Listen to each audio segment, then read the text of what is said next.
purchase the home. It's good to Yes, have yes, knowledge. yes. So let's move on to part two because you said you're going to talk about misconceptions and then you're going to talk about um The mistake. mistake. Okay. Hmm.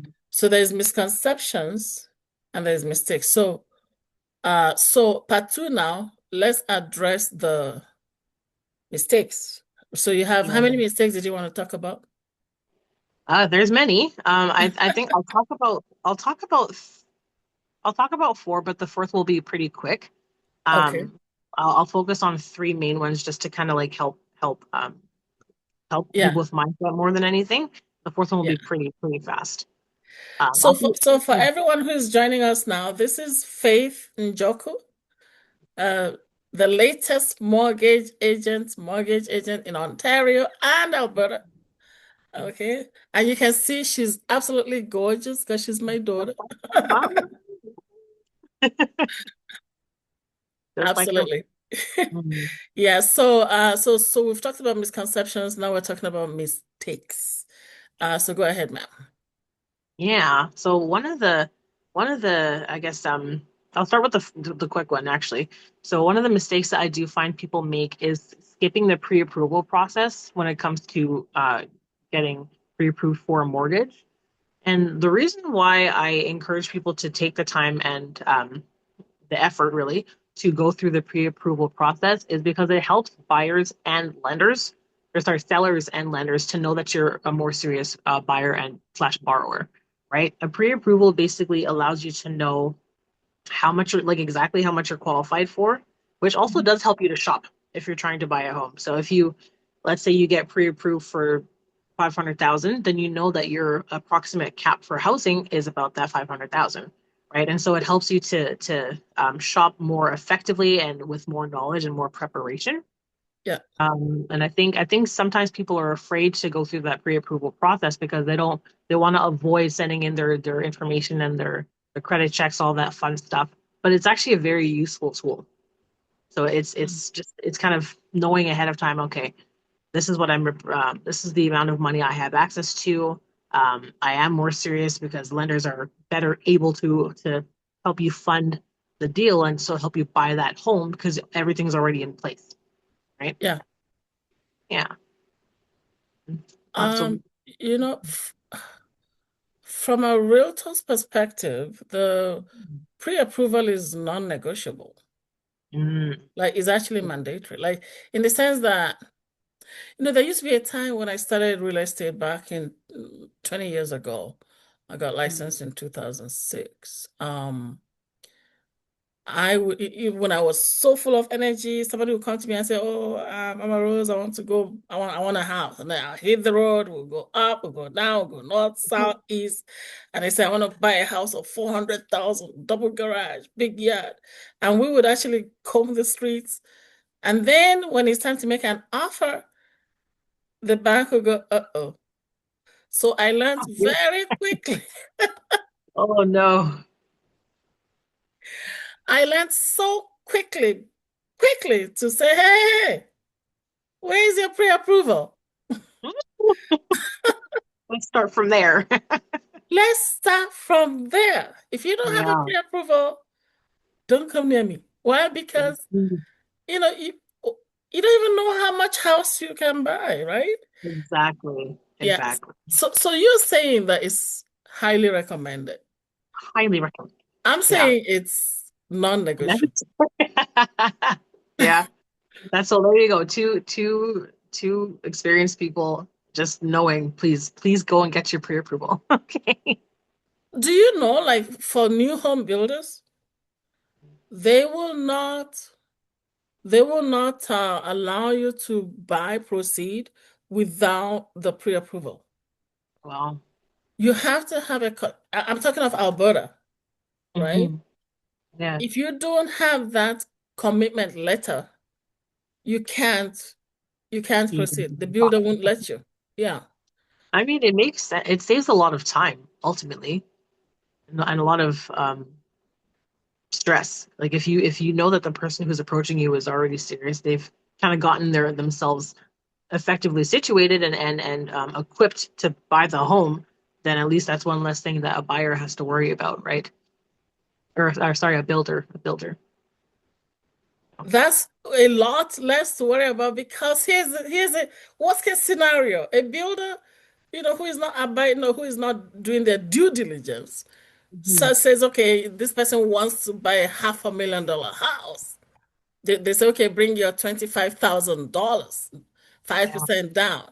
And the person gives them $25,000, no pre-approval. I mean, we're looking at worst case, right?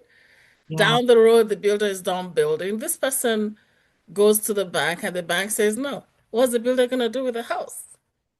Oh my goodness. I Yeah. mean, like builders are happy to sell the house to the next highest bidder, Yeah. but the person is going to lose their 25K. 100%. Yeah, Because they weren't ready. Because they didn't exactly. get approval. Yeah. So guys, pre-approval mandatory. Please. It's worth Yeah. it. It's So very if much you worth if it. you're looking at buying a house anywhere in Alberta, anywhere in Ontario, go to Miss Faith Njoku. Okay? Share your number. Share your number with everyone. Yes, my phone number is 780-716-6796. And I Seven will eight also, zero 716 6796. yeah, I'll put that in the video description, and you can actually put that in your rename yourself. Let me do that. Let me rename you and okay. put your number there, 780-716-6796. I just did Mhm. that. Name change. Okay. You want to Awesome. buy a Thank you. home anywhere in Alberta, anywhere in Ontario, talk to Faith. Go get your pre-approve approval because honestly, that's the first step. If you don't have your pre-approval, any realtor who knows what they're doing will not work with you. Yeah, Because why would I leave my house and drive around looking at $500,000 homes when eventually you're only going to be qualified for 300? exactly. Exactly. It's not worth it really, but It's a waste of everybody's time, right? exactly. And the emotional investment for the buyer. You The can hear the emotional investment even in my voice. Like I'm the realtor, I'm not even the buyer. oh, yeah, you're Emotional right. You're right. investment, yeah.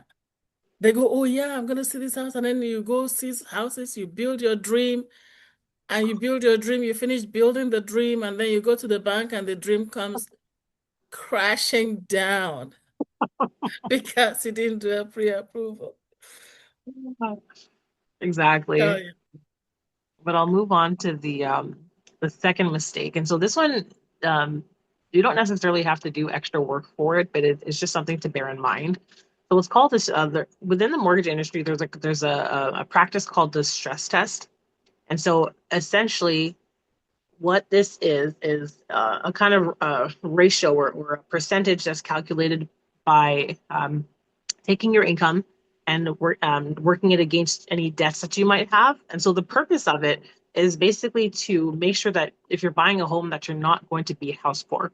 Like the government of Canada, you, us as your real estate, real property professionals, we do not want you to not be able to afford your payments, Mhm. right? So a stress test basically, kind of on the back end after as you've submitted your application, will calculate roughly how much you might be able to afford. So it takes your whatever mortgage rate you're qualified for and either adds 2% to it or uses a number 5.25. I don't want to get too specific, but it basically takes these percentages and says, okay, if this person lost their income or if the interest rate of their mortgage went up, would they still be able to afford the payment? And again, you don't have to Ah, do anything on the back end. This is done, like the numbers and the math is all done for you as you apply.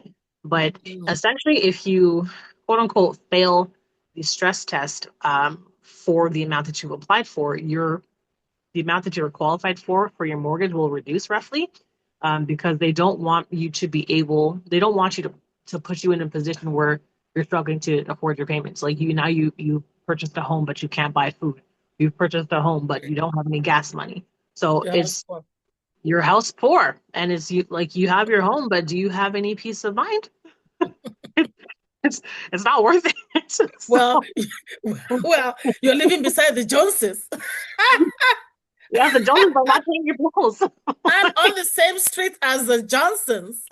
Oh my goodness. And it's just one of those status things that we don't need to be caring about. Like this is just a total side note, but if the person's not paying your bills, you don't need to impress them. Please pay Thank your you. own bills. Manage your own finances. Like it does not, you don't have to impress people who are not living your life. You know?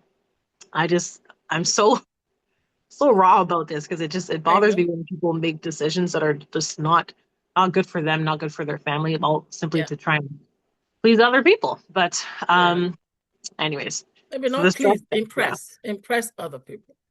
Sometimes it's both. Sometimes it's like they're trying to earn, um, earn what's the word I'm looking for? Favor or earn Recognition. a good word, recognition. Yes, and it's like it's not worth it because Yeah, you are the one who's going to live the good or bad consequences from your decisions. yeah. That includes financially. So that's Hey, my oh, 2 cents. I But love this. I'm just coming from you. I'm just, thank you, Jesus. you raised me very very well, mom. Yes, thank God. Yeah, yeah. And so Yeah, the last so thing that's go ahead. mistake number two. Yes, that's mistake number two. So what was the first mistake again? The first mistake was The first mistake was skipping the pre-approval process. pre-approval. Yeah, the one I kind of made a lot of fuss about. That one kind of touched a nerve with me. So okay, so I'm shutting up now. So the That's it. second That's it. one is Ignoring the the stress stress test. test. Okay, okay. So really, like if anything, the basically the best thing to try and do to try to more successfully pass the stress test is to try to pay off as much debt as possible. Hmm. It's good for you in general, but it is also good for your mortgage application. Yeah. Yes. So I'll kind of move So on to the next one here. Or sorry, do you have mistake number three. Go ahead. mistake number three is not shopping around for rates. I think Ah. one of the things that we do, especially if we're very comfortable with our bank, or we might think that the only way to get a mortgage and the best way to find mortgage rates is to go through our bank. And while applying for a mortgage or from your bank is not necessarily a bad idea, banks are only they're limited to the only to the yeah to only to the mortgage products that they have available. So whether that's three different options or five different options, that's what they have available. Whereas Hmm. if you go with a brokerage or a mortgage broker, you have access to many, many, many more lenders, more lending options. And so I like to encourage people, honestly, the simplest way to be able to get access to multiple rates is to go through a broker. Um, like there's a broker that's tied to a brokerage versus a single financial institution. Yeah. Because let's say you're banking with BMO and you're applying for a mortgage with BMO. You only have access to what they have. Whereas if you go to a broker, you'll have access maybe to BMO, to Scotia, TD, different lending institutions, credit unions, and so you have many options. I Yeah. do encourage people to kind of look beyond their bank. Like Yeah. for myself, I am partnered with Mortgage Outlet as my brokerage. We have access to over 30 lending options. And so kind of depending on your application, you just get access to more versus Hmm. just going with your bank. So I do think people need to just be intentional as they're going mortgage shopping and maybe not necessarily stick with just the bank. I do think Yeah. it's really wise to access brokerages. Yeah. Yeah. So the shopping around for a mortgage rate um is so here's the thing for my viewers. Don't Mhm, go to your bank. So Faith is being very nice. Me, I can just say it the way I can say it the way it comes in my head. Okay. mhm, So what she's saying is don't go to your bank. Go to mhm. Faith. Yes. Why? Because a mortgage broker has access to your bank Mhm, and other banks, mhm, plus credit unions, mhm. plus Other even lenders. some foreign, like Like, there's American banks that, you don't see on the street, but they lend in the Canadian system. Yep. There's, international banks that Private they don't have lending. branches here, Mhm. but they lend in the Canadian system. Faith has access to those people. So here's one of the things I have found as a realtor. Um, I've had many, many. I stopped counting on one hand. I stopped counting on two hands. I stopped counting on 2 feet, meaning more than 20.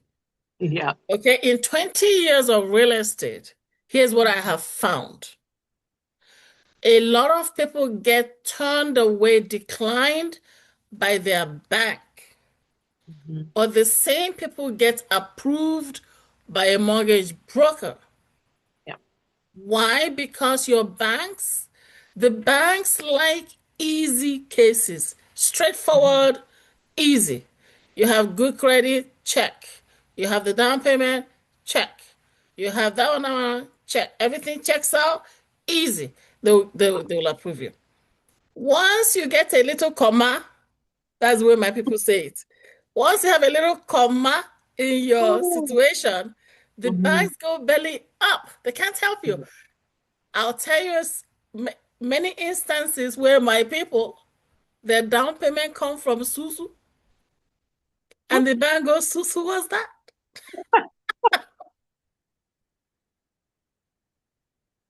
Oh no. Oh my goodness. Susu, what's that? It Banks like doesn't that's check. not in there. It doesn't align with the easy check boxes. So when Absolutely. I see that, I quickly, quietly take them to a mortgage broker,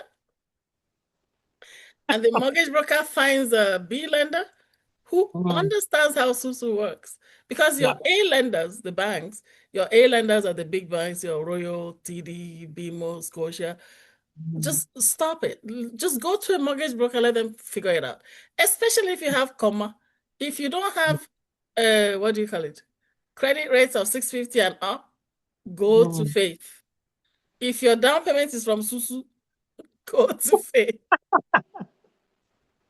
Oh my If your goodness. down payment is from a brother or sister from Africa, go to Faith because there are lenders who will approve you, Mhm. but not your bank. Yeah. That's from my experience as a realtor. I've seen a lot of my agents, not agents, my clients get turned away from the banks, but they get approved by, Faith now. That's so cool. Yeah. Yeah. So and really, I just want to be able to help, especially because I did some digging into it, and within Canada, the Black community, only about 40% of the Black community owns a home, compared to 68% of the non-Black community within the country, and that Oh, that really bothers me. So being able to educate, or yeah, to educate people more and help them realize what tools are available to help them yeah. own a home. Let's change that percentage. Okay, let's That was do a goal. 40% versus 40%. 68. Ooh, It's not great. not great. I didn't know that. Yeah. I was looking into it. The question just popped into my head, like, what's the actual percentage? And I was really not pleased. I think I thought we were more like, I just thought we were closer to the average, I guess. But I was wrong. So I'm hoping to Right. And so help that change will that be number. from Canadian census and home ownership. Yeah, that makes Yeah. sense. Yeah. So Ah, interesting. 40%. Yikes. 40%. It's not a great number. Let's stop There's renting, still guys. there's time to fix it though. Time and resources to fix it. So Yes, yes. We work so hard, we need those houses. right. Exactly. Yeah. We need the equity to build up, right? Mm. Yeah. So, Okay, so that's mistake number three. number three. Yeah. So that So that mistake number three is going to the bank instead of, going to a broker. Okay. exactly. Exactly. So I'll hop into number four, and I'll try to keep it short because I And that know mistake number three really got me on another nerve. I think today this it's like, ah. is like, I'm just, like I see her speaking, I'm like, oh God, it kind of triggered another nightmare. Yeah, but Do you remember? No, it's and the amazing thing is for you because you have so much experience. So you literally have like stories about how all of these things are very applicable. Yes. So I really appreciate your experience as well. Yeah. But I'll dive into the fourth and last kind of mistake that people tend to make. Mm-hmm. And that is on basically picking the wrong mortgage type for your situation. And so what I Okay. mean by that is like, okay, do you want a fixed mortgage rate, a variable mortgage rate? Do you want a closed mortgage, which means you cannot prepay it before the term is up? Or do you want an open mortgage, which means you can? So there's kind of different scenarios that come along with a mortgage. I there's pros and cons to either situation, right? Mm-hmm. Like if you for example have an open mortgage, you're probably going to have a higher interest rate, but it gives you the freedom to repay your mortgage really early if you'd like to, and if you have, let's say you have plans for money coming in, it gives you that opportunity to pay off that debt earlier because we I think it's still very important to remember that mortgage it is a debt, but it's still Yeah. like it's a high value debt, so to speak, because you have a home. Like if there's a great result attached to it, Mm-hmm. but having an open mortgage or just kind of preparing for that mentally and financially could help you to pay it off earlier, so you can really own that home fully earlier.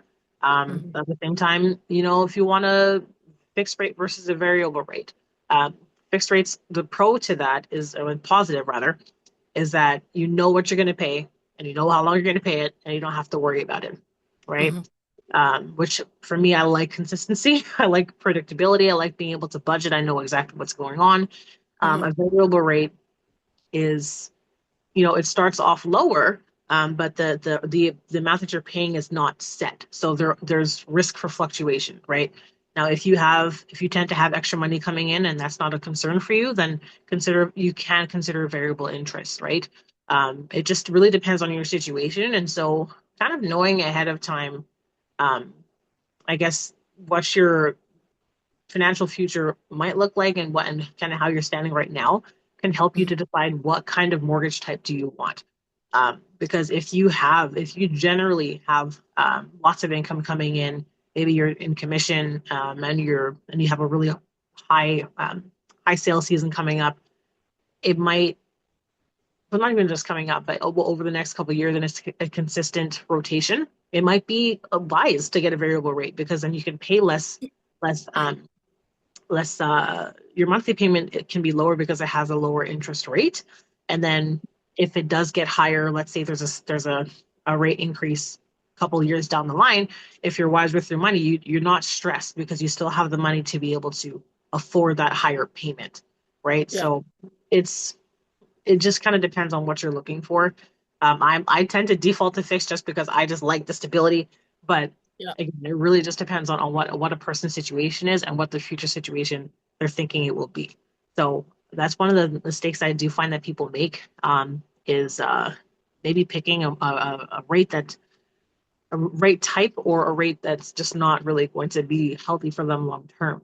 Like if Yeah. you want to start paying low, but then you don't have the flexibility to adapt if the rate increase if your variable rate increases in the future, it might have been wiser to start off with a fixed. So it kind of just depends on Yeah. your situation. Um, but yeah, so that's really the last mistake that I think people need to be aware of is to be intentional with the kind of mortgage that they have: a closed one, open one, fixed rate versus variables. These are some of the discussions that you can have with your mortgage agent, just to ask Mm-hmm. ask questions and kind of see what they would recommend based on the information that you present to them. They can make a recommendation. It is ultimately still your decision, Mm-hmm. to with your money, but it's just good to know the options and have a strong understanding before you make the decision. So Yeah. that's kind of my last 2 cents there. Wow. Hmm. Thank you. Thank you. No I have a worries. rule of thumb for open mortgages. Hmm. So, and that's for me personally. Yeah, If I don't plan to pay off the mortgage during that term, it's not going to be open. 100%. There's no point. Yeah, Yeah, there's no point having an open mortgage if you don't plan to pay it off.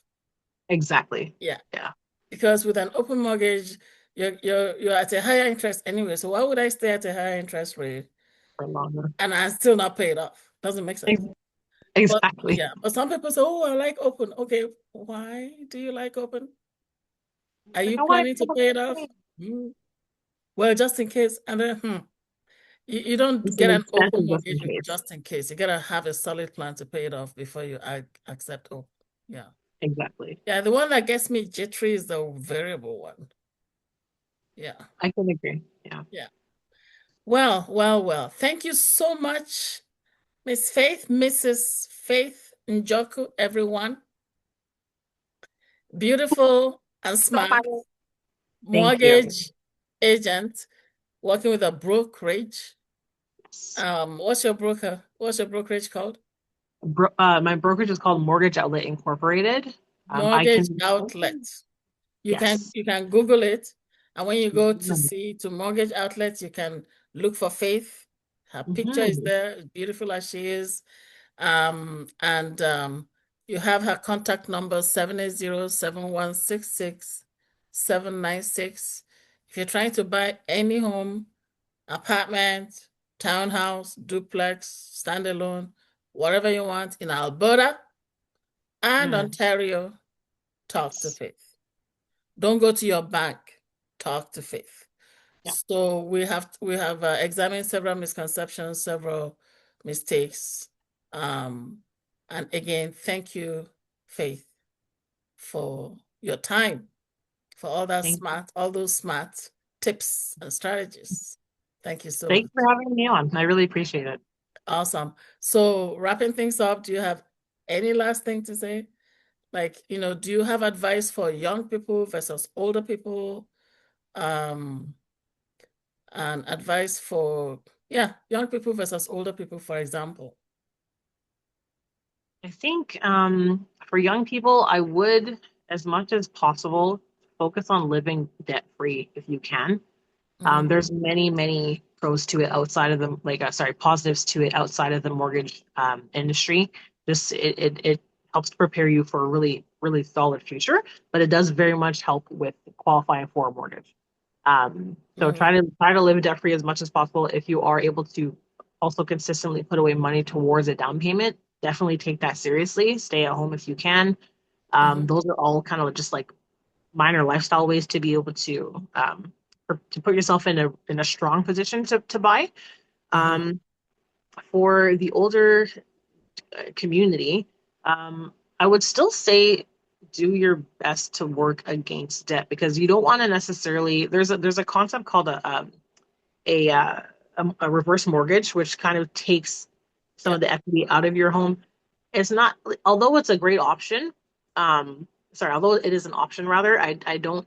From what I've seen, it's not always the best if you want to be able to live well, pass something on to your children. So yeah. I think just given your situation, do your best to pay down any debts you can, Hmm. um, and just really try to stay strong. Like that is probably your biggest strength financially because most of whether you're young or you're old, um, your a debt payment is a bill. So if you can Yeah, clear off your debt payments, it increases your liquid income, right? So yeah. it kind of just adds a bit of peace of mind. So that's kind of my go to advice for anyone and everyone is to do your absolute best to either live debt free or pay off debt. Live debt free, pay off debt, coming from a financial guru herself, Miss Faith Njoku. Thank you so very much. I cannot have enough of you, but I'm gonna have to let you go before your husband sends the police 911 to come arrest me. My wife. Okay. But thank you so much, Faith. This has been really good, and I'm sure that my listeners will, definitely find value in everything you have taught us today. I have learned a few things myself. Thank you. Yeah, no All right. worries. Thank you God again for bless having me. you. Yeah, have Thank a you great night. so very much.